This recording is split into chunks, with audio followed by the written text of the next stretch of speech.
Straddling Virginia and North Carolina is an area that was once described as the most repulsive of American possessions. By 1728, it was known as the Great Dismal Swamp. But while many deemed it uninhabitable, recent findings suggest that a hidden society persisted in the swamp until the mid-1800s. So, who lived there, and what happened to them? People long suspected that communities had settled in the swamp, but the historical record was spotty. It wasn't until 2003 that the first systematic archaeological foray finally launched. But despite having been extensively drained over the years, the wetland still presented many practical challenges. Researchers had to penetrate thorny thickets, wade through waters studded with sinkholes, and brave the threats of dangerous animals. After several months, they finally found islands in the swamp's interior. These formations quickly revealed traces of centuries-old secrets. Archaeologists found buried markings that appear to have been left by raised log cabins, fire pits, and basins that may have collected drinking water. They identified what seems to have been a palisade wall and excavated more than 3,000 artifacts, including weaponry, stone tools, and fragments of ceramic pipes and vessels. These discoveries, combined with previous findings, helped tell a story that reaches far back in time.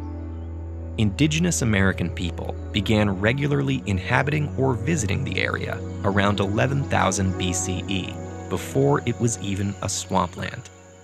A second era of occupation began much later. In the early 1600s, more indigenous people came seeking refuge from colonization. And later that century, it seems that Maroons, or people escaping from slavery, began entering the area.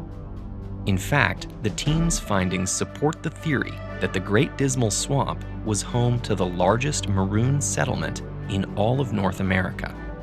Because their success and survival depended on staying hidden from the outside world, these swamp communities were largely self-sufficient.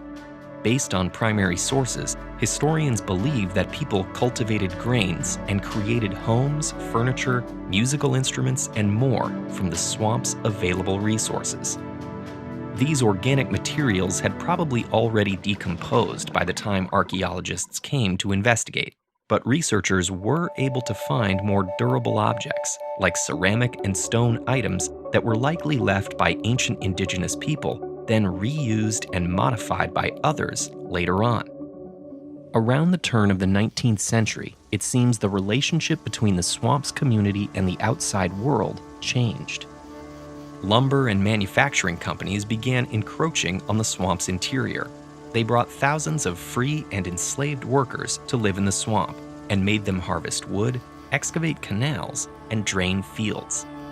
Certain findings suggest that the swamp's hidden communities might have switched to a more defensive mode during this period, but researchers also observed more mass-produced objects from this time, indicating that trading was taking place. Researchers think that the secret swamp communities dispersed during or soon after the American Civil War, by the end of which slavery was abolished in the United States.